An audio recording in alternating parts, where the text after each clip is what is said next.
Sejam bem-vindos a este DAZN F1 de análise ao Grande Prémio da Hungria, a 14ª ronda do Mundial de Fórmula 1, a 5ª vitória da temporada de Lando Norris.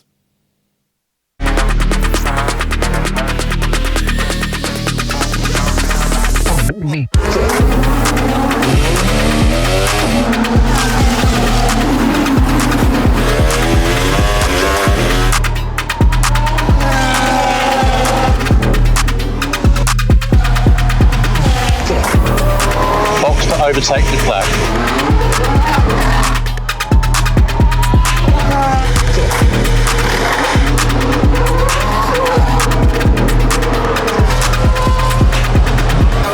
So Lando, we're considering the one stop. It'd be 40 laps on a hard tyre. Keen for it? Yeah, why not? We are going to lose this race with this thing. We are losing so much time.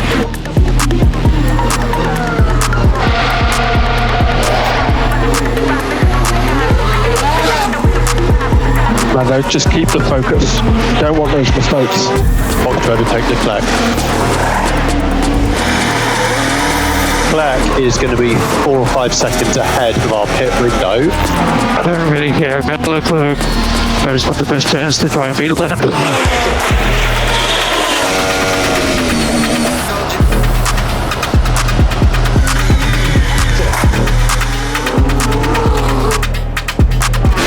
Penalty. Time it on me. Take it.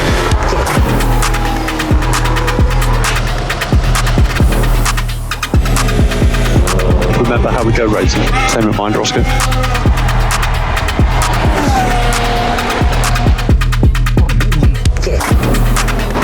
Yes.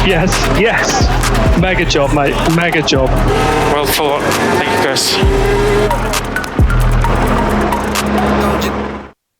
A possibilidade de vencer uma terceira corrida numa série de 4 parecia uma miragem no arranque do Grande Prémio para Lando Norris, mas a verdade é que conseguiu mesmo conquistar a terceira vitória nos últimos 4 grandes prémios, com uma estratégia de uma paragem, uma estratégia bem mais audaz do que a de Oscar Piastri. E no final, os dois companheiros de equipa, que são também adversários no Campeonato do Mundo de Pilotos, estavam de um lado satisfeito, do outro nem tanto. It was very stressful. Yeah, I mean, you know, I didn't have the best start in the first corner. So the only option really was to try something and do the one stop, but I was quite a long way behind, Charles and Oscar already. So to make the one stop work on paper was slower, and especially when I was already 6-7 seconds behind Oscar. So I didn't think it was going to work, to be honest, but I thought it would at least give me a better position against Charles, because I thought over the race we'd still be able to beat the Ferrari more than I would be able to beat Oscar. But it worked out for both. So the last 3-4 laps that's pretty stressful. I mean, even the last 20 laps I knew Oscar was behind and catching quickly, so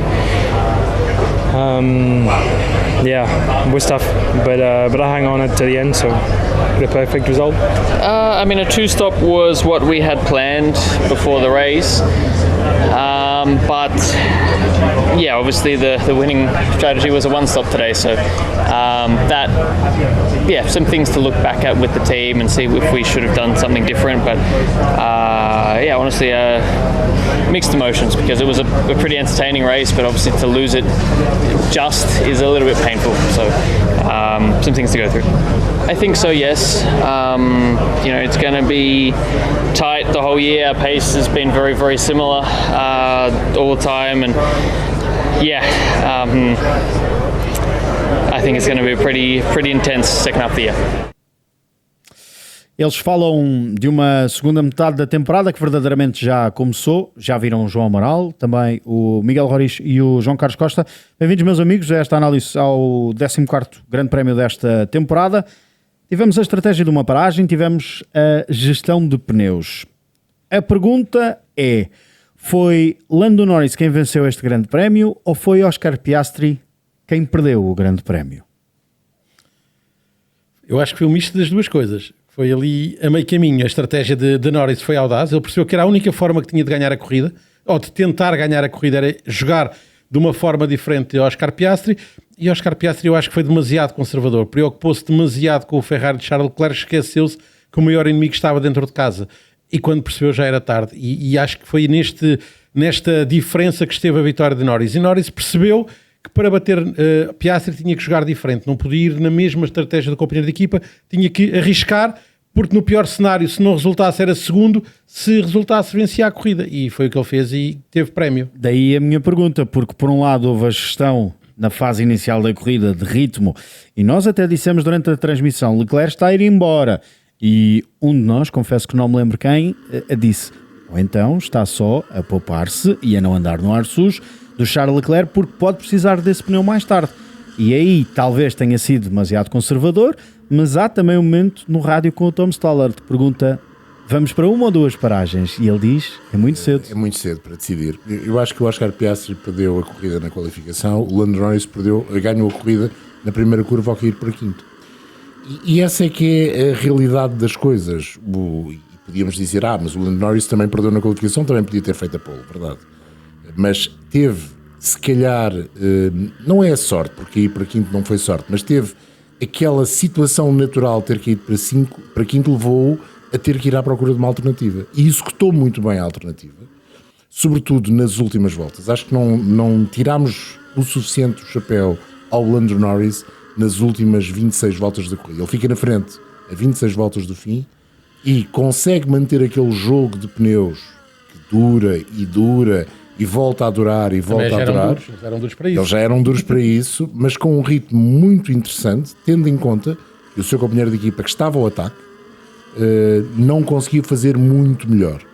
Verdade, a corrida teria mais 4, 5 voltas, o Oscar Piastri podia tentar outra vez uma ultrapassagem, desta feita sem ser com aquela agressividade quase atirando os dois McLaren para fora da corrida, acredito que sim, mas as corridas têm um número de voltas pré-programada, e o Lando Norris e o seu engenheiro e a sua equipa de estratégia e também o engenheiro de deployment, o engenheiro de dados que vai fornecendo alguma informação ao piloto britânico, souberam gerir a corrida de forma perfeita. A paragem foi na altura certa, o tráfego foi o suficiente para não o prejudicar em demasia, as ultrapassagens aos pilotos mais lentos que estavam a ser dobrados.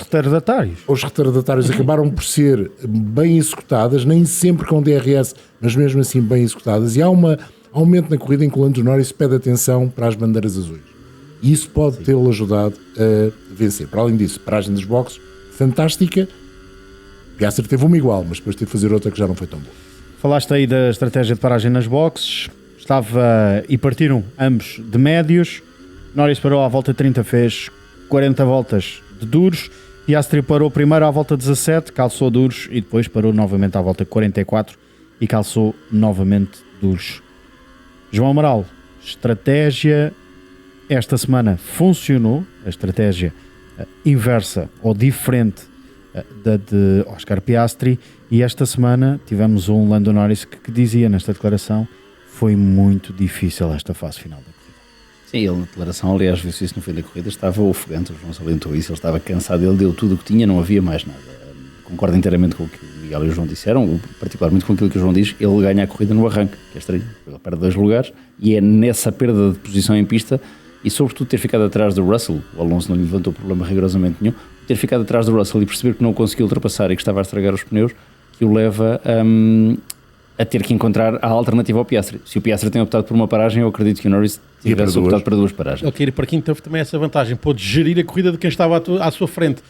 Ele passou a controlar a corrida dos três. Vamos lá ver. Isso é tudo racional, mas não é bem assim. Ele não geriu a corrida, ele adaptou-se ao que tinha. Sim, mas senão mais vale perder lugares, e se for assim, o Lando Norris é campeão já, porque não há ninguém que perca mais lugares em arranque do que ele. Não, mas quando digo, por uma vez isto correu-lhe bem. Ou seja, ficar a ele a jogar o jogo que lhe dava jeito. Fez o jogo alternativo como tinha feito na Bélgica, só que na Bélgica não lhe correu bem, porque cometeu erros e não conseguiu chegar lá. Aqui estava na posição contrária, que é a posição da frente. E eu acho que o Lando Norris funciona melhor. Há outra coisa que ele faz, vocês já disseram, mas, ou seja, que disseram, intuíram, não disseram mesmo. Ele aproveita muito bem o ar limpo. Eu acho que ele tem mais tempo de ar limpo, apesar dos retardatários, ele tem mais tempo de ar limpo do que o Piastri. Sim. E isso ajuda francamente a que aqueles pneus sobrevivam e a que o carro desenvolva e exponencie todo o seu potencial aerodinâmico. Deixa-me só dizer uma coisa, é verdade, isso que está a dizer, eu já, em parte já o tinha deixado, dito, mas atenção que o carro do Lando Norris, com o depósito cheio, atrás do George Russell, conseguiu manter aqueles pneus médios muito tempo, Certo. sem perder eficácia. Mas quando o Russell para parar também, é quando ele verdadeiramente Ataca. dá gás e aproveita o espaço em pista. É aí que ele verdadeiramente ganha a corrida. Depois ele próprio diz, enfim, percebo o que diz sobre o gerir, mas ele próprio diz que está com o crédito na boca e não sabe se é que ele vai aguentar. Eu acho que eles subestimaram uma coisa, que foi, e é a equação anual que se faz na Hungria, falámos sobre isso na parada de pilotos, o delta do pneu contra a posição em pista. E eu acho que eles subestimaram a posição em pista. E o Norris teve a sorte, a fortuna, o engenho para conseguir a posição em pista e fazer com que essas duas coisas, esses dois vetores, esses dois eixos, convergissem na volta 70 com ele em primeiro lugar. Piastri para cedo mais, por tentou, exemplo. mas não conseguiu. E eu acho que eles no Piastri, como o Miguel disse, concentram-se no Leclerc, conseguem, aliás, a primeira paragem do Piastri, eles dizem-lhe box para ultrapassar o Leclerc, coisa que não conseguem fazer. Estavam à espera que a Ferrari não parasse a seguir. Esse é o erro da McLaren na estratégia, mas é o que é. Porque viram a janela aberta, viram os 19 segundos e disse, é aqui. Pois, Foi cedo demais, mas não nitidamente. foi cedo demais. E portanto, quer dizer, no fim da corrida temos aquilo que também tínhamos falado na parada dos pilotos e no Race Day. Eles no fim da corrida vão se encontrar. Encontraram-se. Não se encontraram tanto como o Alonso gostaria, mas encontraram-se apesar de tudo. Teve quase. Podemos- Teve ali a 10 centímetros de acontecer. Podemos já falar Vários desse... cabelos brancos dentro da box da McLaren naquela altura. E já não é a primeira vez esta temporada, e podemos falar desse momento. O momento na curva número 1. À entrada da penúltima volta, em que Oscar Piastri talvez terá dito para si mesmo, é agora ou nunca. E a coisa podia ter corrido muito mal. E foi semelhante àquilo que aconteceu na Áustria, e ainda bem para o lado da McLaren, digo eu, não foi aquilo que aconteceu no Canadá. Não, no Canadá houve ali um erro de cálculo. Eu cada vez mais me convenço que o Norris achava que ele ia abrir, o João disse isso no programa que fizemos de análise, ele ia abrir ligeiramente para a direita e ele metia ali o carro.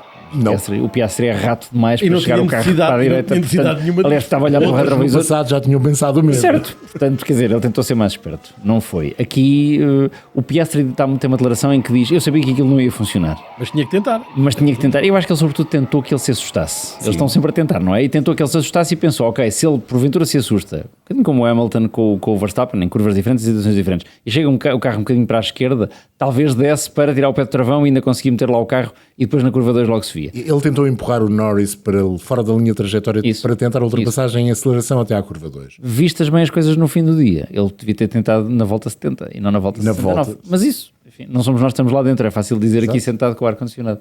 Quando se está ali dentro é um bocadinho mais complicado. Exato. Essa é que é a questão. A questão ali, não sei se ele não ia eventualmente a tentar duas hipóteses. Não dá agora tentar a seguir. O problema é que depois já não teve mais essa oportunidade. Não, ele tinha uma oportunidade, ele sabia que era uma situação de uma oportunidade, e eu concordo com o João, a volta 70 talvez fosse mais fácil, até porque ele sabia que aquela travagem apoiada podia resultar naquilo que aconteceu, ou seja, ele podia queimar a travagem, que ela foi queimada em excesso e aqueles pneus desapareceram imediatamente, o pneuzinho ficou na última volta, basta olhar até para os tempos, não são fantásticos, ele percebeu que também já não tinha qualquer hipótese, mas a verdade é que havia esse risco, e portanto o risco é melhor calcular para a última volta. O Norris defendeu-se muito bem, atenção, o Norris deu-lhe espaço zero e isso poderia ter tido consequências ainda mais graves, e por isso eu concordo com o Miguel. O Zac Brown já tem alguns cabelos brancos, mas acho que ficou completamente careca, já nem foi a questão da cor do cabelo, foi perder. E para ti, que és um homem das estatísticas, sabes certamente qual é, além de serem pilotos McLaren, o dado que liga Lando Norris e Oscar Piastri. O dado que liga Lando Norris o número que liga os dois. Não faço ideia, já nem Vá, vitórias. liga indiretamente. Então, O Norris entrou na casa dos pilotos com 9 vitórias. E o Marco sim, Webber, que é sim. o manager. Só me vinha à cabeça também, engenheiro. e veio O manager do... Kimi Raikkonen, aliás, desculpem, o Kimi Raikkonen na McLaren Tá bem, também tem 9 vitórias. não estragues isto. Anda lá. Eu fiquei triste que a McLaren não tivesse uma t-shirtzinha com as 200 vitórias. Acho que Das 200 vitórias. Levam para o próximo. Fizeram... mas para o próximo podem ser 200 mas já não tem. Fizeram... Eu acho que assim, Não, eles podiam levam ter- para o próximo porque vão Vamos de lá ver, laranja. ele para aí Para os vestidos azul, seguramente. há 5 grandes prémios, já podiam mandar fazer a t-shirt, não? Eu acho que eles já podiam mandar fazer t-shirt de campeões do mundo. Campeões, Exato. Essas se Pelo calhar menos já de estão equipas, feitas. de equipas. Pronto, e depois fazem 2 sets de t-shirts, uma com a cara do Norris e outra com 200 a cara do vitórias, Piastri. são 200 vitórias, só a Ferrari. Só há tem 2 equipas com 2 200 equipas, vitórias na atenção, Fórmula 1. não é um número tão pequeno assim. Sim, a Mercedes Estamos a ontem ficou um falar bocadinho mais sozinha. de menos de 1/6 dos grandes prémios realizados. Portanto, é uma equipa que alcança um marco. A Ferrari já o tinha alcançado há quase 20 anos, em 48, acho. Há 48 vitórias, depois tem 48 vitórias. Mas essa situação deixa-me um bocadinho triste não haver essa festa. A ti e ao João Manal. Porquê? Porque são, vou utilizar um termo que tu utilizaste e que não é de todo pejorativo, são os cromos. São os cromos da história. Mas não temos caderneta. Não há caderneta para nós, que é diferente. Pronto. Ainda. Haverá um dia. Fica esse dado também das 200 vitórias no Grande Prémio, que também foi o 200 para Max Verstappen e que, tal como Lewis Hamilton, alcança 200 grandes prémios com uma equipa. O Grande Prémio 200 do Max na Red Bull. É importante dizer, não é o 200 do Max Verstappen. Ora, a determinada altura da corrida poderá ter existido algum tipo de falta de crença do lado do Oscar Piastri, porque o Tom Stoller a determinada altura pergunta-lhe o que é preferível, o delta do pneu do Lando Norris e ficarmos atrás dele e irmos buscá-lo, ou mantermos-nos à frente do Leclerc. E mesmo aí também havia alguma dúvida, porque depois ele responde, não, vamos atrás do Norris. O Oscar Piastri tinha... Não, o Oscar Piastri e um bocadinho o Lando Norris, mas o Lando Norris estava em default, portanto o Lando Norris tinha de recuperar, o Oscar Piastri tinha de gerir. O Lando Norris chegou... o Oscar Piastri chegou a uma altura da corrida em que tinha duas preocupações. Uma era ficar à frente do Lando Norris e outra era tentar vencer a prova. E acho que aquele início de prova do Charles Leclerc o baralhou a McLaren. Porque eles a determinada altura pensaram, nós não temos hipótese de ir buscar. Porque mesmo com a gestão dos pneus, nós não temos hipótese de ir buscar. As primeiras voltas, até à paragem número 1 do Piastri e do Leclerc, deixavam entender que a Ferrari podia fazer um grande... E já vamos ao assunto Ferrari, que também é interessante. Podia fazer um grande prémio sempre à frente. Quando quando o Oscar Piastri e a sua equipa acordam, já é tarde demais, ou já é mais difícil, não é tarde demais, já é mais difícil deixarem de se preocupar com o Charles Leclerc para concentrar tudo no Lando Norris. E há uma altura em que o Oscar Piastri diz ao Tom Stoller, eu não me interessa o Charles Leclerc, eu quero é preocupar-me com o Lando Norris. Porque já tinha percebido. Isto vai ser assim até ao final do ano. Independentemente dos McLaren ganharem as corridas ou não ganharem as corridas, há uma outra corrida dentro da corrida, que é a corrida entre o Lando Norris e o Oscar Piastri. É que está separada por 9 pontos. Pode ser um ponto, podem ser 2, podem ser 3, podem ser 25. Mas são os pontos que lhes interessam, por todos os outros. O Max Verstappen está em terceira, quase 100 pontos. Portanto, não é deste campeonato, é de outro campeonato. Já viste a diferença que fazem os meses? No Japão, em Suzuka, tivemos exatamente a mesma corrida com uma escolha completamente diferente da McLaren. A McLaren no Japão diz, ok, vamos manter estratégias exatamente iguais, porque nós não queremos os pilotos a lutarem um com o outro. Aqui a McLaren opta por duas estratégias diferentes. A McLaren mudou nestes meses. Porque já tem a certeza que o campeonato é dela. Ainda não está no ponto, mas está a caminhar para lá. Mas já tem estratégias diferentes. Já é no Let Them Race. João, estes 4-1-2 seguidos são feitos com o mesmo carro que havia anteriormente. Verdade, teve evoluções, mas os outros também tiveram.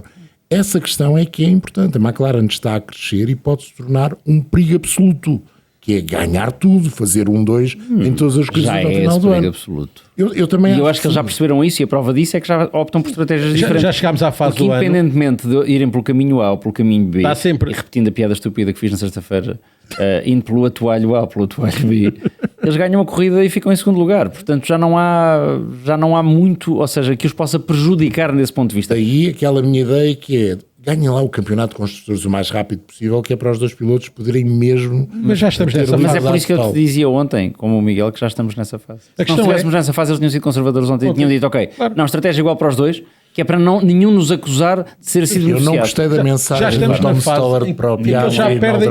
É uma questão de interpretação e são todas livres.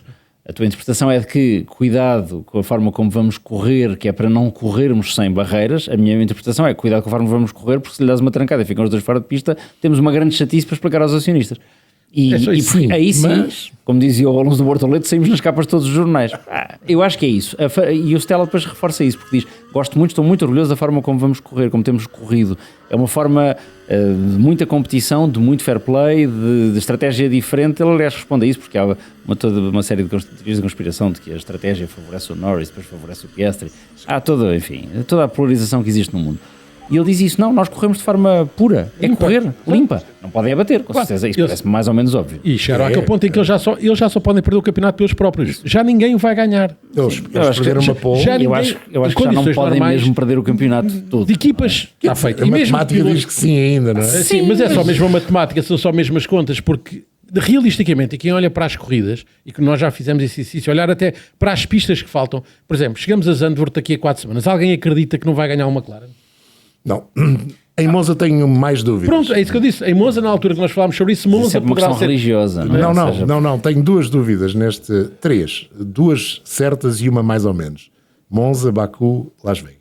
Acho que há carros que são capazes de fazer tão bem ou melhor do que os McLaren. Agora, Williams e por aí fora, mas a prova que nos dá este circuito é que circuitos muito sinuosos, travagem, mudança de direção, eram a melhor hipótese, por exemplo, que a Ferrari tinha de ganhar. Foi-se.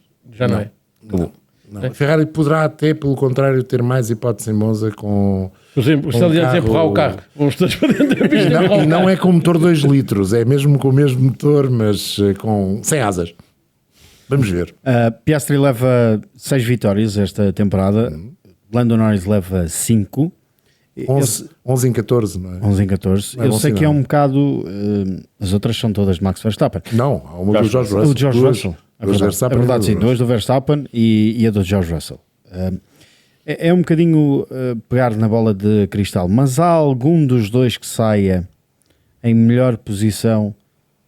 Em melhor posição sai o Oscar Piastri porque continua líder, não é? Mas há algum que saia mais por cima para esta, como eles dizem, segunda metade da temporada?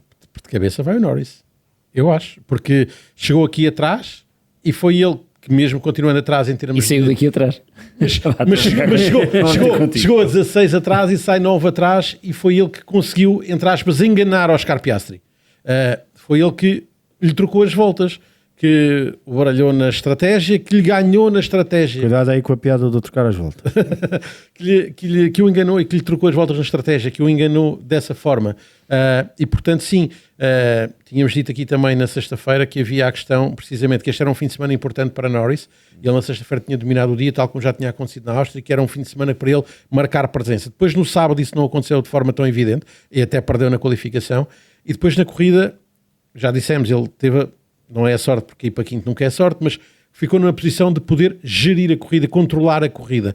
E depois soube tirar disso o melhor partido e acho que mentalmente ele, neste fim de semana, ganha a Oscar Piastri. Tanto que se percebe a frustração de Piastri de não ter ganho a corrida. Ficou ali um bocadinho com algum azedume e com uma pedrinha no sapato. E, portanto, acho que para a pausa, para estas semanas, que Lando Norris vai por cima. Foi aquela gravilha que eu já levou na mão.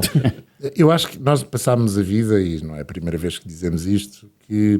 Não vais falar do mercado de arrendamento? Não, diz, vou. Que o Oscar Piastri tem um apartamento alugado na cabeça do... Mas passou a ser um T0 agora. Não, eu acho que passou a alojamento local. É quando o Oscar Piastri... não é quando ele quer, é quando o Lando Norris quer. Vamos ver se é assim ou não. Acho que há um reforço de confiança com esta vitória do Lando Norris. Até digo mais, acho que teria sido melhor se esta vitória não fosse antes de uma pausa de verão. Se fosse capitalizar já para a semana, capitalizar. Porque, e sabem que eu estou convencido que o campeonato se vai decidir, se não na última corrida do ano, nas 2 últimas corridas do ano. Tudo indica que seja assim e nós queremos que seja assim, para além do mais. Esses momentos das 6 últimas corridas, que são 3, uma semana de intervalo mais 3, vão ser decisivos. E aí o fator mental poderá ter muita importância se acontecer algo assim. Se acontecer o que aconteceu em Budapeste. Um piloto ganhar com uma tática diferente, mostrando que essa tática era mais valiosa e se calhar não era a tática inicialmente pensada. Poderá ter mais importância do que tem agora em termos mentais. E acho que o Lando Norris teria saído beneficiado se não houvesse esta pausa de verão. Vamos ver. Esta pausa de verão vai colocar os 2 pilotos sob uma pressão alternativa, que é, nós vamos ter que fechar a loja, vamos descansar, vamos pôr o interruptor para baixo e depois vamos ver qual é o que liga melhor o interruptor quando chegarmos a Zandvoort. Acho que poderá ser, a corrida de Zandvoort e a corrida de Monza poderão ser até determinantes para se perceber para que lado é que vai pender mais o campeonato ou não. Há instantes falávamos sobre as outras vitórias que não o McLaren nesta temporada. Esta segunda-feira, dia em que estamos a gravar este episódio da Zona F1 de análise ao Grande Prémio da Hungria, passou-se um dia desde a última vitória da McLaren, passaram-se 51 dias desde a última vitória da Mercedes, 2 meses, 17 dias desde a última vitória da Red Bull, 9 meses e 8 dias desde a última vitória da Ferrari. Ferrari que surpreendeu... Foi no século passado a última vitória da Ferrari. Não, por acaso não é verdade, ganharam uma corrida de sprint, mas pronto, em grandes prémios. Mas estamos a falar de grandes prémios. A Ferrari que surpreendeu, sobretudo Charles Leclerc surpreendeu no sábado ao conquistar a pole. O próprio dizia, não percebo nada de Fórmula 1 no dia de hoje, porque foi uma volta incrível. E não, o Charles Leclerc não tem de pedir desculpa nenhuma por ter conquistado a pole position. Estava no sítio certo, à hora certa. Sabendo de antemão que ali, e pelas declarações do próprio, alguma coisa não tinha corrido da melhor forma para os McLaren. Charles Leclerc, que tinha a ambição de vencer este grande prémio, fechou na 4ª posição, andou a determinada altura a batalhar com George Russell, que uma vez mais, em pezinhos de lã, lá chegou a um pódio num grande prémio. Yeah, it's good. It was a good race. You know, I don't think we could have done much more. Not sure what happened with Charles in the end. He obviously had a very slow last stint, and the overtakes were a little bit close, but I was happy. Yeah, there was an issue on the chassis. I've had a bit more info since when I got out the car. We need to investigate what happened. I have no idea, but it's very frustrating. We had one opportunity this year and we are missing it because of that issue, so we'll look into it. I don't think we could have done anything for it, but it's frustrating. A frustração de Charles Leclerc. 6º pódio esta temporada para George Russell. Mercedes que voltou a estar num pódio, não acontecia desde o Canadá. E utilizamos esta analogia no domingo, voltamos a utilizar. Às vezes é muito importante dar um passo atrás para poder dar 2 à frente. E a Mercedes soube fazê-lo, e o Andrew Chauvelin, Chauve, como é conhecido, ainda bem que não choveu, na quinta-feira já Chove, dizia... mas não molha. Chove, mas não molha. Na quinta-feira dizia...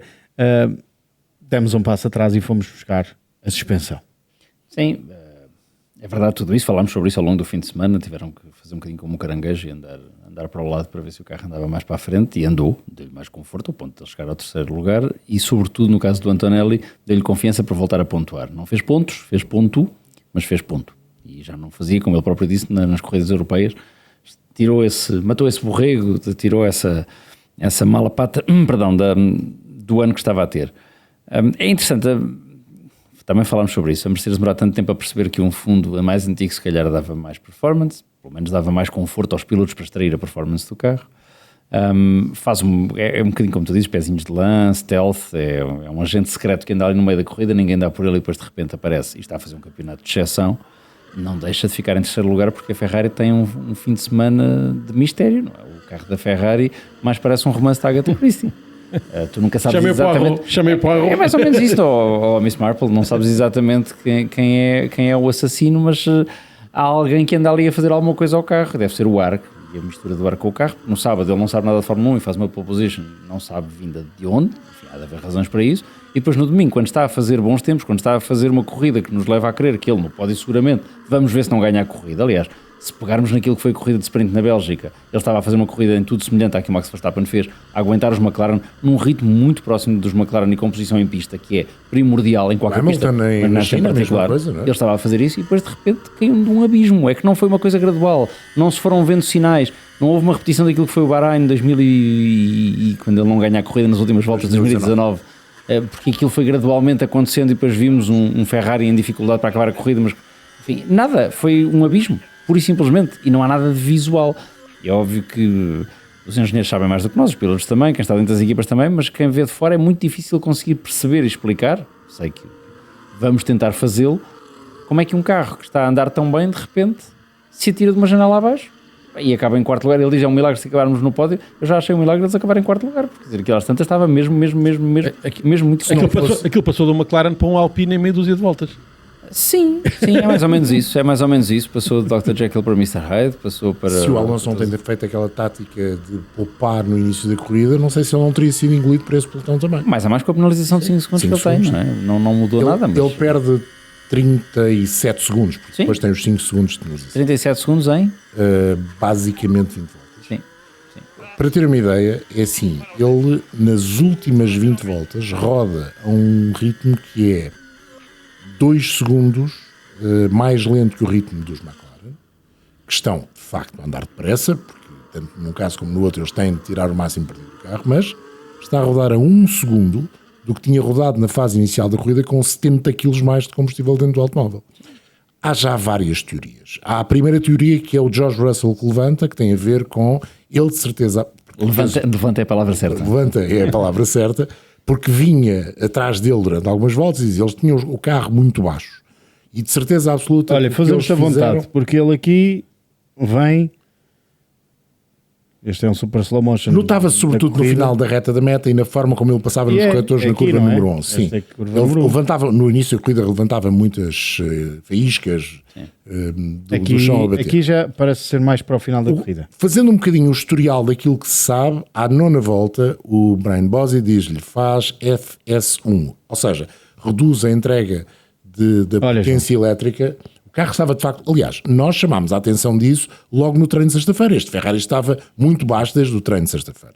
Mas pede-lhe o Brian Bosey para ele reduzir a potência elétrica, o deployment, para uma posição que é o FS1, o que é que representa? Ter um pouco mais de potência nas curvas e reduzir a potência nas retas. Ele, a partir de determinada altura, mesmo quando estava à frente da corrida, deixou de conseguir fazer 300 km por hora na reta da meta, porque ele também não tinha DRS, não é? Mas deixou de fazer 300 km por hora. Fazia 290 e qualquer coisa, não 300 km por hora, o que era notório que havia ali uma gestão da parte elétrica da potência diferente. Mas nessa altura continuava tudo razoavelmente bem, os tempos continuavam a ser rápidos. O que é que alguns responsáveis por teorias dizem? Que o maior problema do Ferrari foi que a equipa percebeu que não era uma questão de consumo, esta redução, era sim uma questão de desgaste do patinho. Ou seja, eles pediam ao piloto para ter menos velocidade no final da reta da meta, estava a desgastar o patinho, mas tinha mais velocidade depois na curva número 11, que era outro dos problemas, onde também se desgasta o patinho. Portanto, às vezes, esta informação não bate a bota com a perdigota. Há, no entanto, duas coisas que se sabe. Nas duas paragens nas boxes, e sobretudo na segunda paragem, com o segundo jogo de duros, há um aumento substancial da pressão nos pneus. Para este grande prémio, ao contrário do que é habitual, nas últimas corridas a Pirelli até tinha dado pressões relativamente baixas. O pneu em funcionamento à frente tinha 22 psis e atrás acho que era 20,5. Mas eles aumentaram a pressão. Portanto, para subir o carro, para levantar o carro, para que o carro batesse menos. Ou pode ser outra teoria. E daí, aquela, lembrem-me a volta em que o Leclerc tem aquele discurso longo, 52. Pronto. Nesse discurso ele fala, não seguiram as minhas diretivas, eu queria uma coisa, vocês foram para outro. E depois vem falar do chassi, sem se referir exatamente àquilo que é. Ou seja, se é uma questão de afinação... Mas não é mentira, se for um problema de patinho, é um problema de chassi. Não, mas eu vou para o outro lado. Desculpem. Que é, se é um problema que ele quer resolver e é um problema de afinação para este grande prémio, não é um problema de chassi. É um problema de chassi e de afinação se for uma coisa que ele quis no passado. Ou seja, será que isto tem a ver com as alterações feitas nesta versão do SF25?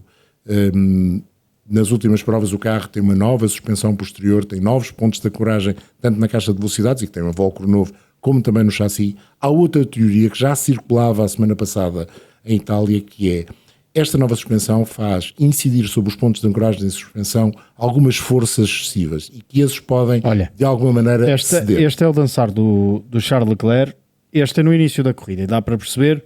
Mas ele aqui atacava os corretores. Estado médio, ou seja, se calhar a primeira teoria que veio e que trouxeste para cima da mesa, se calhar podemos começar a descartar. Eu acho que não podemos, eu acho que é um conjunto de várias coisas. Porque esta é na zona da chicane, é o início da corrida, porque ele traz uma McLaren atrás, traz George Russell atrás, uma McLaren é o de Oscar Piastri, George Russell está na terceira posição, imediatamente atrás vem Fernando Alonso e depois vem o Lando Norris. Mas ele aqui vem andar bem, ele consegue distanciar-se do Oscar Piastri. Ele diz que é à volta 40 que começa a andar mal, mas não é inteiramente verdade. À volta 40, ele depois de calçar, porque também havia essa teoria. O Ferrari não casa com os duros. Não. Não é verdade. O segundo stint corre francamente bem e o início do terceiro stint continua a correr bem. problema começa a acontecer a partir da volta 45, 46. 45-46, ou seja... Começa a fazer tempos tão lentos que em relação ao Russell, só o Russell que eu comparo, ele às tantas espera 2 segundos e meio por volta. E o que é que acontece nessa 2 segundos altura? e meio, 2.3, 2 segundos, 1 segundo ponto 8, é inacreditável, ele acaba a corrida em sofrimento. Na volta 60 perde 2 segundos e meio, só numa volta para o Russell, é inacreditável. E não tem a ver com tráfego. Atenção, podemos dizer... Zero. Tem a ver... Não tem. Não. E pode ter a ver, de facto, com o aumento da pressão dos pneus e a forma como os pneus duros, com esse aumento de pressão, jogavam com o carro, mas penso que é mais um problema, e daí o problema de chassi, é um problema, digamos, é um problema mecânico do chassi do que propriamente um problema ligado aos pneus. Talvez tenha a ver com o desgaste do patim, também acredito que sim, mas as informações são de tal maneira contraditórias e o discurso do piloto no final da corrida era completamente diferente, como se tivesse sido ensaiado daquilo que ele teve naquela longa declaração. Alguém lhe disse, não fales nisso. O assunto morre aqui. E tu vais dizer outra coisa, isso parece-me óbvio. Mas sim, quer dizer, era uma oportunidade que eles tinham para ganhar e eu percebo a frustração. Portanto, voltando à tua pergunta original, sobre a qual eu não falei de todo, e como percebeste, ficou-me aqui entalado, que era quem é que sai melhor para a pausa de verão do ponto de vista mental. O Leclerc diz isso diretamente, horrível. Eu saio de uma forma horrível para a pausa de verão. E o Hamilton? Pior ainda. Calma, já vamos... O Hamilton é por estamos a falar todo um de pilotos discurso. que saem bem ou mal, não estamos a falar de pessoas que já precisam quase de acompanhamento Médico. psicológico. Ele precisa, porque este fim de semana foi claramente mal. Eu começo a ter pena do homem, ele não merece, nem precisa disso, mas começo a ter pena do homem. Não, o Leclerc é ele próprio que diz, eu saio de uma forma horrível para a pausa de verão. No caso dos McLaren, eu acho que o Piastri não pode sair mal, porque aquela parte psicológica é fabulosa. O Norris tem tido sorte nas corridas, não ganha por sorte, mas as coisas têm-lhe corrido bem. Isso é ótimo para o campeonato. Ele continua a ter essa sorte, porque eu acho a estrelinha de campeão, não é? Sempre que as coisas andarem desequilibradas e a estrelinha de campeão correr para o Norris, o Piastri depois compensa na corrida seguinte com um pulso. Portanto, se for assim até ao fim, estamos ótimos. E já falamos da estrelinha prateada, Mercedes, e deste 6º pódio da temporada de George Russell. Ainda podemos esperar alguma vitória da Mercedes? Mais alguma vitória da Mercedes? Depois do Canadá? Depois do Canadá? Eu acho que a Mercedes pode-nos criar a surpresa. Aquele carro a determinada altura é fantasmagórico, não é? Esconde-se e depois regressa. É com o tempo, é um animal de sangue frio e portanto se voltarmos a ter Las Vegas, é mais ou menos isso, se voltarmos a ter Las Vegas com temperaturas de 15, 16 graus ou menos, volta a fazer o mesmo que fez o ano passado. E entretanto estou só a atualizar o e-mail. Não, ninguém te mandou o e-mail. Não, ainda não há nada. Não há nada de George Russell. E não creio que haja durante a pausa de verão. Não, ele até porque eles não têm e-mail, não é? Durante 15 dias. Não podem. Os vídeos estão desligados e se os vídeos estão desligados não podem mandar e-mail. Não sei se tem alguns e-mails, se calhar tem. Não, já te disse que isso é da McLaren. Pois é. Eles eu gostava de receber um e-mail da McLaren, atenção. Não se importava. Acho que nesta altura todos gostavam. Acho que nesta altura todos gostariam. Olha, quem recebeu um e-mail da McLaren foi Gabriel Bortoleto. Calma, foi Gabriel Bortoleto porque tinha recebido, antes de assinar pela Sauber, uma proposta para ser piloto de reserva da McLaren. Essa história e outras tantas, tal como uma ida a um restaurante em Cascais, estão na aplicação da DAZN e em DAZN.com, numa entrevista que o Rui Chagas fez no início do fim de semana deste Grande Prémio da Hungria com o Gabriel Bortoleto. Ora, já vamos falar do Bortoleto. Mas quer dizer o Hamilton? Calma. Daqui a pouco. Pronto. Eu gostava de ir um bocadinho para um homem que está na sua terceira pior série de não idas ao pódio desde que assinou pela Red Bull. Esse homem chama-se Max Verstappen, num fim de semana claramente para esquecer para o piloto neerlandês, que dizia claramente este fim de semana não havia ritmo.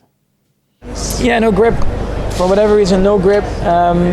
The high speed was okay, but every low speed, medium speed, I had no grip, and same in the race. So it was not a surprise, but it was just very tough. You know, from lap 1 on Friday, it's just not been our weekend, and we haven't been able to turn it around. It's been a bit of a tough season, of course, for us. So I hope the second season we can still find some highlights. Yeah, find some good results. Of course, we know that we are not competing for the championship, so try to do our best every single weekend. A pior série de corridas sem ir ao pódio para Max Verstappen vem do ano de 2017, entre o Bahrein e Singapura, 12 corridas, 6 corridas em 2017 e 2018, ou seja, entre o Brasil 2017 e Azerbaijão 2018, e a terceira pior série, esta, a de 4 corridas desde o Grande Prémio da Áustria. Sendo que Max Verstappen terá dito à comunicação social neerlandesa: se tudo continuar como está, não lutamos por mais nenhuma vitória esta temporada.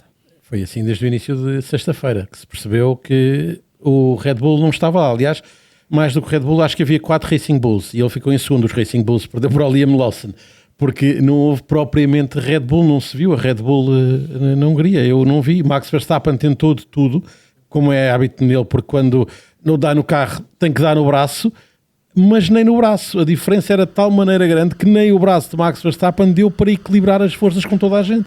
Ele faz uma má qualificação, é o que é, não há milagres, e termina a corrida atrás de Liam Lawson. Por isso eu digo, ele é o segundo Racing Bull, porque não havia Red Bull. Ele parte do 8º, termina em 9º. Perde lugar. Eles admitem, primeiro, o Laurent Mekies já lhe disse que não é exatamente assim, que ainda podem ganhar corridas até ao fim do ano. Disse isso depois da declaração de Max. Sim, mas precisa de encontrar nas circunstâncias ideais, acha que este Grande Prémio é um one-off, é um offset, a coisa correu toda mal, tudo que podia ter corrido mal, e as características do carro e do circuito não vão voltar a repetir-se e a encontrar-se até ao fim do ano. Diz o Mekies, pode ser uma declaração que salvou o emprego, pode ser spin, pode ser verdade.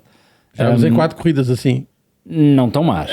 Não assim. Tu próprio, são coisas diferentes. Tu próprio disseste que este fim de semana não estava lá a Red Bull. Não estava. Não foi o caso na Bélgica, onde ganhou a sprint. Pronto. Portanto, foi a pior. Acho que podemos dizer isso. Sim, ou seja, claramente. O Laurent Mekies trouxe muito tempo. Sim. O Laurent Mekies trouxe a toalha para limpar. Mais ou menos isso. Foi apanhá-la à curva 4, à curva 3. Como nós falámos também se falou disso no treino livre, que aquilo foi levar. Aquela imagem foi quase uma metáfora do fim de semana. Foi, certo. Foi muito dito. Mas o Mekies diz que ainda podem ganhar corridas até ao fim do ano. Por outro lado, eles admitiram também que se enganaram na tática. Falámos sobre isso ontem, na emissão. Eles optam por 2 paragens, e eu até brinquei dizendo que eles estão habituados a táticas de ricos, não é? Portanto, estão lá à frente e podem parar 2 vezes, e aquilo corre tudo bem, não estão habituados a táticas de quem tem que lutar por 1 ponto ou 2, que era uma paragem. Repara, à volta dele, toda a gente pontua, faz uma paragem. Os 2 Aston fazem uma paragem, o Bortoleto faz uma paragem, o Lawson faz uma paragem, e o Antonelli faz uma paragem, se não estou em erro. Não sei. Não, é capaz de ter parado 2 vezes. Acho que faz 2. Todos os que ficam à frente dele param uma vez. E, portanto, essa era a tática certa para quem estava ali naquela posição. Até para quem ganhou a corrida. Isso, certo. Mas no caso de quem está a lutar por aquele pelotão, aquela migalhinha, a paragem única era a tática certa. E a Ferrari diz o mesmo com o Hamilton. As 2 paragens não fazem sentido. Portanto, tudo saiu errado. Dito isto, ele faz belíssimas ultrapassagens durante a corrida. Nós não vemos porque ele anda sempre lá para trás. Já vimos não estamos habituados a isso, mas ele faz excelentes ultrapassagens no meio disso tudo. E com um carro, de facto, aqui sim, eu sou muito crítico de quem diz que ele ganha corridas com uma carroça. Ninguém ganha corridas com uma carroça. Às vezes a preponderância do piloto é maior do que a do carro. Mas ninguém ganha corridas com um carro que não seja capaz de ganhar corridas. Ele estava a conduzir uma coisa mais ou menos parecida com uma carroça. Ele aproveitou várias vezes na chicane para ultrapassar, mas depois na retina, e nós já vamos ver esse momento, na retina fica a ultrapassagem na curva número 4, que depois valeu uma chamada ao Colégio de Comissários, da qual Lewis Hamilton pediu dispensa, porque alegadamente teria colocado em risco Lewis Hamilton, e a verdade é que o Colégio de Comissários decidiu, meus amigos, isto ainda bem que decidiu. Até porque a Mercedes, o representante da Mercedes nessa reunião do colégio, o Hamilton pediu dispensa e não foi, o Max foi, disse o seguinte... Da Mercedes não, desculpa, é o hábito, da Ferrari. O representante da Ferrari disse o seguinte: o Hamilton não tentou ficar na pista.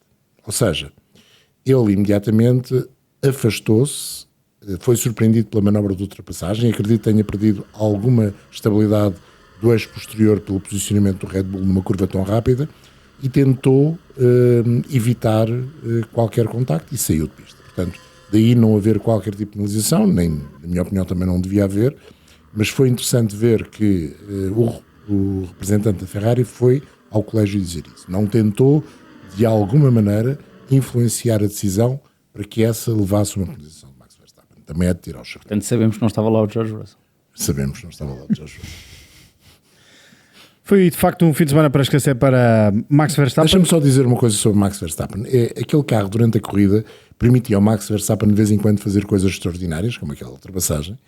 Permitiu ao Max Verstappen ser um dos 5 pilotos fazer uma volta em 19. Ele, da segunda paragem, não é na primeira volta, na segunda volta faz um tempo em 19, só há 5 pilotos que os fazem, é o que a fazem, os 3 homens da frente, ele e o Carlos Sainz, porque na volta em que vai para fazer o tempo rápido com o pneu tem 2 tows extraordinários e consegue fazer esse tempo 19, mas depois aquilo que dava para perceber era que, sobretudo com os pneus duros, o Red Bull fazia 2, 3 voltas a um ritmo bastante competitivo e a partir do momento em que de alguma forma entrava no ar sujo, perdia não só a eficácia de pneus, como perdia a eficácia da frente toda. Portanto, ele não conseguia, tentava com aquelas ultrapassagens surpreendentes, mas sempre que ficava num grupo mais aguerrido e que dificultava mais as ultrapassagens, era impossível. Ele fez voltas com tempos muito elevados e, portanto, isto foi o melhor possível. A dúvida é, era o pior carro do pelotão? Se calhar era juntamente com o Alpine. O Alpine talvez fosse pior. É que os dois Alpine ficaram nas 2 últimas posições dos pilotos que se... Pior prova da Alpine. Sim, dos pilotos que terminaram o Grande Prémio, porque Oliver Berman desistiu e Yuki Tsunoda fechou em 17º. É verdade que a determinada altura da corrida Tsunoda era uma cobaia. Vamos lá experimentar aqui para ver se dá qualquer coisa para este saldo melhor este fim de semana. Usou os pneus todos, todas as cores, foi tudo. Tiveram todos redondos, tiveram também para experimentar uns quadrados para ver se também dava, mas nem isso foi preciso, mas não foi preciso. E não foi de facto um fim de semana fácil para a Red Bull, sobretudo para o lado de Max Verstappen, mas também para o lado de Yuki Tsunoda, que não tem tido de todo vida fácil esta temporada, pelo menos desde que saiu da Racing Bulls. Vamos falar do pupilo e do professor. Gabriel Bortoleto fez uma excelente corrida, ele que no final da sessão de qualificação dizia ao Rui Chagas vai ser difícil segurar o Max Verstappen atrás. Segurou, terminou à frente de Max Verstappen e outra vez andou a dar-nos uns belos momentos em pista com o professor Fernando Alonso, que este fim de semana tem palavras muito elogiosas para com o piloto brasileiro, que disse que foi uma corrida bastante dura. We could not expect more from today's race. I think we did everything we could with the pace we had, and I think I really maximized everything. And it was a very long and tough race mentally as well, with Max behind, Fernando ahead for so long, and playing these mental games and little games that they do, and it's quite crazy. Bien, la verdad es que empuja siempre, no comete errores, está ahí siempre presionándote y bueno, el mejor rookie, ¿no? de esta generación, yo siempre lo digo, lo demostró el año pasado con coches iguales.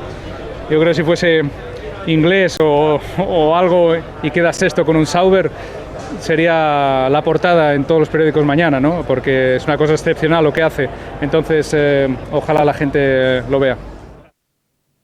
Alonso quinto, Bortoleto sexto, Stroll sétimo. Foi um fim de semana em que Aston Martin conseguiu impor-se no tal chamado segundo pelotão, por assim dizer, 2,5, porque foi um fim de semana fantástico. 16 pontos, dizia o engenheiro do Fernando Alonso no final da corrida, e ele quer mais. Tem que querer, mas finalmente um bom fim de semana de conjunto, sobretudo para a equipa. E ao longo de todo o fim de semana, fomos falando sobre isto também aqui na sexta-feira, porque a Aston Martin tem estado forte à sexta-feira, tem acontecido regularmente. A semana passada, por exemplo, o Lance Stroll também tinha terminado sexta-feira no grupo da frente, e depois normalmente ao sábado na qualificação as coisas não correm tão bem, e depois ao domingo em corrida voltam, é um bocadinho ui-ui-ui, para cima e para baixo, e nas corridas as coisas têm estado a correr melhor, até melhor a Fernando Alonso do que a Lance Stroll, e desta vez a corrida foi boa para os dois, melhor para Fernando Alonso, mas o Lance Stroll voltou a mostrar um nível que lhe é reconhecido algumas vezes, esteve perto de Fernando Alonso, e acabam por a Aston Martin mostrar que se calhar vamos esperar que depois do verão, ou depois da pausa, que consiga voltar a estar neste nível, para termos mais uma equipa a poder aparecer na discussão dali, quem sabe quarto, quinto, na loucura de um pódio, criar ali alguma confusão, que é sempre importante. Aliás, isso precisa de umas 4 ou 5 corridas deste género. Eles são, como o João disse ontem, a equipa que mais pontua juntamente com a Mercedes, ficam abaixo da Mercedes porque a Mercedes faz pódio. Não acontecia serem a segunda equipa a pontuar mais desde Zandvoort, 2023, sim. Portanto, enfim, foi de facto um fim de semana muito positivo para a Aston Martin no seu conjunto. Aquilo que o Alonso diz às tantas é o que não me sai da cabeça. Eles têm que perceber porque é que o carro funciona tão bem, porque se isto for assim um acaso, vai-lhes servir. É mais pouco. um. É mais um. Vai-lhes Só que servir este é pouco. positivo, já houve casos negativos. Certo. E é bom ter casos positivos, mas tem que perceber o que é que aconteceu do ponto de vista científico, do ponto de vista dos 0 e 1 para conseguir replicar. E, portanto, a coisa começar a funcionar. Nós brincámos no fim de semana, foste tu que disseste isso, será que há novidades? Portanto, há algo de Newey. Eu acho que, face às notícias de hoje, mais do que isso, há algo de Cardile, que já está em Silverstone a trabalhar. Foi bom, é bom ver a equipa ali, é bom ver aquele rookie novinho, com 44 anos, a fazer um corridaço. Ele faz uma coisa extraordinária que é nós falámos disso na emissão, ele está a gerir, ele mais do que gerir, não estava a gerir os pneus só, ele estava a gerir o carro que estava atrás dele e o carro que estava atrás do carro de atrás dele, porque ele mantém o Bortoleto em DRS para ele, até perceber que o Verstappen já não tem DRS para o Bortoleto e nesse momento preciso começa a abrir um segundo por volta em termos de tempo. Portanto, é mais ou menos um jogador de xadrez a conduzir um carro de Fórmula 1 e isso é bom de ver. Portanto, continuamos à espera que 2026 lhe dê um carro um bocadinho melhor, porque vai dar gozo ver as coisas assim. A minha pergunta em relação à Aston Martin e estas dúvidas que se levantam é: esta é uma equipa que todos nós acreditamos esteja na luta pelo título, quer o motor Honda funcionar bem em 2026 e o Adrian Newey, como eventualmente fazer um projeto de chassi funcione bem, até porque tem ali algumas coisas que é a cara dele, não é? Dupla, 2 DRS, as asas móveis, um fundo plano que não é, mas depois começa a ser, tem tudo que é a cara do Adrian Newey. Portanto, temos de considerar a Aston Martin uma equipa para ganhar em 2026. Potencial para ganhar. Uma das. Não podemos deixar de considerar. Agora, parece uma equipa onde nesta altura há chefes a mais e decisões a menos. Alpine? Não, a Aston Martin. Alpine? Eu percebi o que tu disseste, eu acho que não confundi. Chefes a mais e índios a menos. Uma equipa francesa, portanto, quer dizer. E isso é preocupante, porque uma equipa que tem aquela capacidade técnica, podemos dizer, o Adrian Newey não toca no projeto 2025, as pessoas que trabalham com o Adrian Newey não tocam no projeto 2025, podemos dizer tudo o que quisermos. Mas uma equipa com aquela capacidade técnica não pode andar perdida, como o Fernando Alonso acaba por demonstrar, a dizer, agora temos de somar os 0 e 1 para perceber o que é que foi isto. E esta é uma conversa que não é de domingo num Hungaroring, é de vários domingos e sábados e sextas-feiras em outras pistas ao redor do mundo. Esse é o lado que eu acho que a Aston Martin ainda tem de dar o salto. Quando der esse salto pode ficar como uma Mercedes, que demora 7 corridas a perceber que o fundo plano... Também é verdade, Portanto, mas já tem tudo uma equipa grande, é mais ou menos o que estás a dizer. Pode, sim, pode ficar como a Mercedes e dominar tudo. E é esse o objetivo. Pronto. Mas neste momento e com este conjunto de regras, e falámos sobre isso também ontem, há uma grande quantidade de equipas que demoram muito tempo a perceber exatamente o que é que faz os seus carros rápidos ou não. E falámos sobre a ausência de testes e sobre o tempo tudo que isso demora a perceber. Eu não estou à espera que uma estrutura como a Mercedes, que reputo, se não a melhor, uma das 2 melhores da Fórmula 1, demore 7 corridas a perceber que o fundo plano demora. Portanto, a Aston Martin tens razão, andou 2 anos nisto. Apesar de tudo, tem dores de crescimento porque a equipa revolucionou-se por dentro. Tem uma estrutura nova, tudo, uma estrutura física, não é? Nem são pessoas. Física, humana. Tudo, é tudo novo, basicamente. Capacidade de decisão, o tipo de decisão, a capacidade financeira, tudo é diferente. Do fim de semana vai aquela boquinha do Fernando Alonso relativamente à imprensa, a alguma imprensa, a dizer que se isto fosse um piloto inglês, o Bortoleto estava nas capas de jogo. O azar do Bortoleto é ser um paulista de Osasco e não um britânico do Northamptonshire. Alguma cidade. Recordo que há umas semanas aconteceu com o outro piloto da Sauber ficar no pódio e teve as parangonas todas e também não é inglês. Verdade que tinha uma história por trás que levava a que isso acontecesse com mais facilidade, que é nunca mais chega ao pódio. Independentemente de tudo isto, acho que o Bortoleto está a fazer um campeonato extraordinário e está a mostrar aquilo que já tinha mostrado na Fórmula 3 e na Fórmula 2, que é não só um grande piloto, como um racer de primeira água. Pomos o Bortoleto num carro de corrida e ele extrai do carro de corrida tudo, e às vezes mais do que o carro de corrida tem para dar. E foi mais um fim de semana em que conseguiu extrair tudo do Sauber Gabriel Bortoleto, um fim de semana outra vez tremendamente positivo para o piloto da Sauber em 2026, Audi, e concordando contigo e não discordando de todo, se calhar o facto de Hülkenberg ter tido um bocadinho mais de destaque poderá ter sido porque chegou ao pódio e o Bortoleto ainda e aqui o ainda não é de todo. Mas, atenção, não deixe de dar alguma razão ao Fernando Alonso, porque de facto há uma proteção de alguns pilotos.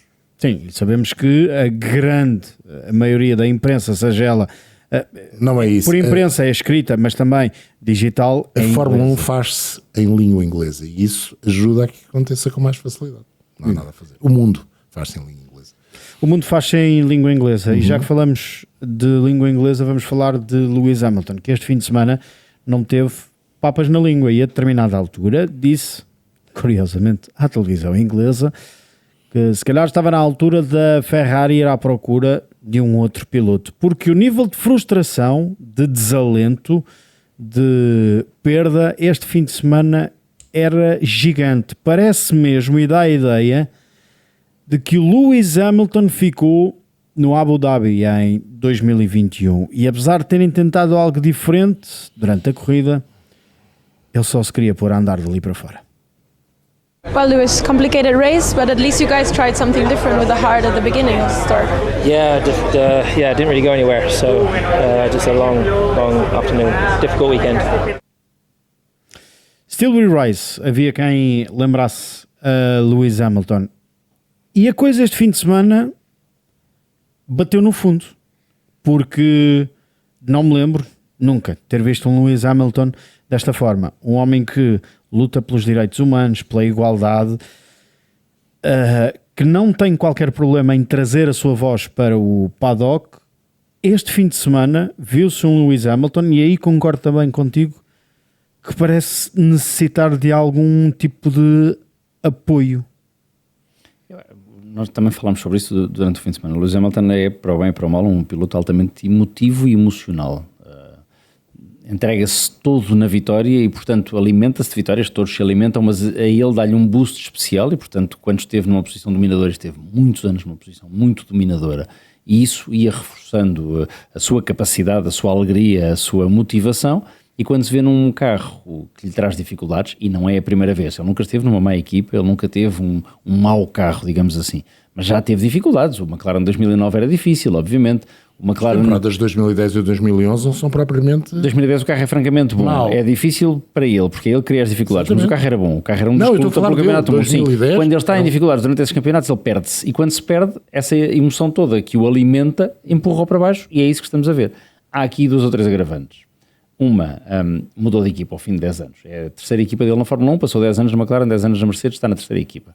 Ainda que eu acho, desculpa, deixa-me só por aqui um ponto, que é, eu acho que ele, nesta mudança para a Ferrari, estava numa posição muito parecida com aquela que levou a mudar da McLaren para a Mercedes. Sim, porque estava depois de anos menos bons, já tinha ganho, e na Mercedes então tinha ganho tudo, mas na McLaren também já tinha sido campeão do mundo, ganho grandes prémios, e de repente, continuando a ganhar os grandes prémios, deixou de os ganhar com regularidade, e parecia que já não casava bem com a McLaren na Ron Dennis, e quando surge o convite da Mercedes, a Mercedes sempre fez parte deste negócio, é a primeira vez que não faz, ele aceita e vai revigorado. E acho que ele vai para a Ferrari convencido. Aliás, as primeiras declarações dele são essas, são de eu estou revigorado, eu estou num desafio novo. É verdade isso, mas na Mercedes havia um plano da Mercedes, havia um plano que sabia que em 2014 ia ter menos 2 segundos por volta que todos os demais. Claro. Talvez a Ferrari para o ano tenha menos 2 segundos por volta que todos os demais, não sabemos.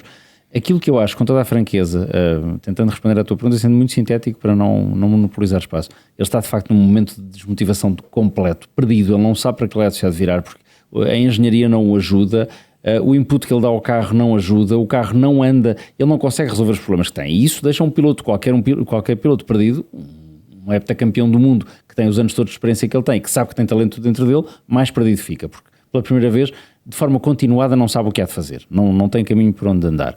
Acho que o Lewis Hamilton, porque a imprensa inglesa, entretanto, desde ontem até hoje, fala muito na possibilidade dele se reformar já na pausa de verão. O Ralf Schumacher vem com essa teoria fantasmagórica, dele acabar no fim do ano, não cumprir o contrato com a Ferrari. Eu acho que a luz ao fundo do túnel para o Lewis Hamilton neste momento é 2026. E ele sabe que em 2026, com a completa mudança de regras, o talento natural que ele tem, a experiência que ele tem, a capacidade de conduzir um carro, é capaz de lhe dar alguma vantagem. Ou não? Agora, se 2026 corre como está a correr este ano, sim, com muita probabilidade, eu acho que o Lewis Hamilton é capaz de pendurar as botas e o volante e deixar a Fórmula 1. Concordando com o que diz, acho que ele, olhamos para Hamilton e Hamilton tem sempre, reinventa-se, é um piloto com um talento que se pode sempre reinventar. Há outro fator aqui que pesa muito atualmente, que se chama Charles Leclerc. Num fim de semana em que ele está totalmente perdido, está num túnel sem uma lanternazinha que lhe deu um fio de luz para se orientar, Charles Leclerc faz pole position, luta pela vitória, depois já discutimos porque é que a vitória não chega nem o pódio, mas esteve lá, fez uma pole. E Hamilton, até pela questão da suspensão que se tinha, a nova suspensão, que é um input para teoricamente o favorecer e para o ajudar, ele na Bélgica tem uma má qualificação, sai do final do mundo e consegue ainda chegar aos pontos, mas volta a não ter um grande fim de semana, e aqui volta a estar totalmente perdido. Ele fica no Q2, não chega aos pontos, a tática não resulta, e como digo, e para ajudar a isso, ou para desajudar, tem Charles Leclerc a fazer dois bons fins de semana, especialmente este. Permitem-me trazer para aqui uma conversa que não é minha, é um editorial do Corriere della Sera, de hoje, e todos nós sabemos como é a imprensa italiana para com a Ferrari, vai do 8 ao 80 com a mesma velocidade que vai do 80 ao 8, não há nada a fazer, é assim, e será sempre assim. E quando a Ferrari está em alta é a melhor coisa do mundo, quando a Ferrari é um dos pilotos da Ferrari ou os dois pilotos da Ferrari estão em baixo, são os piores do mundo. Mas mesmo assim, há aqui nesta declaração desse editorial algumas verdades. Cito: um mestre da comunicação que agora não tem dificuldades em encontrar palavras e vai alterando essas palavras entre palavras ocas e clichês.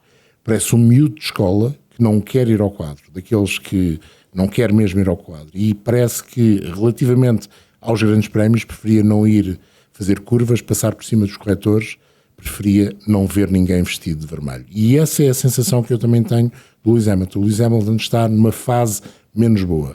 De vez em quando, aconteceu já este ano, nem sequer estou a falar da pole e da vitória na sprint na China, aparece e volta a ser o Lewis Hamilton.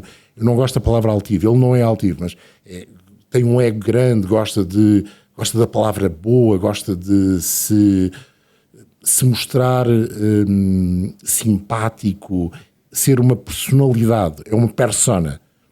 Ontem, e desde sexta-feira, tivemos no Hungaroring um Hamilton que não era persona nenhuma. Ou seja, nem era bom, não existia. Aquele Hamilton não existe. E essa é a parte que me chocou mais. Não foi o facto de, pela primeira vez, não ter marcado pontos no fim de semana, não foi o facto de ter ficado a não sei quantas décimas do Leclerc na qualificação e ter levado um banho na corrida de muitos pilotos que têm carros teoricamente inferiores ao dele. Não. Foi ele ter desaparecido como persona. Isso para mim acho que revela qualquer coisa. O verão pode fazer muito bem ao Lewis Hamilton ou pode levá-lo a pensar. Eu já não vou pelo caminho do Ralf Schumacher, diz que ele vai deixar a Fórmula 1, mas pode o levar a pensar qual é o futuro. Eu não gostava de ver um Lewis Hamilton, por tudo aquilo que ele já deu à Fórmula 1, sair por baixo da Fórmula 1. Gostava de o ver sair por cima. E quem sai de fininho somos também nós, João Amaral, João Carlos Costa e Miguel Roriz. Obrigado pela vossa companhia. Está feita a análise ao 14º Grande Prémio da temporada. Fazemos agora uma pausa de 3 semanas, a não ser que alguma equipa decida renovar com um piloto, despedir alguém ou anunciar qualquer coisa. Se isso acontecer, obviamente cá estaremos nós para trazer na app da Zone e em dazone.com as novidades e também a análise. Foi um gosto, um abraço e até ao final deste mês de agosto, meu querido mês de agosto.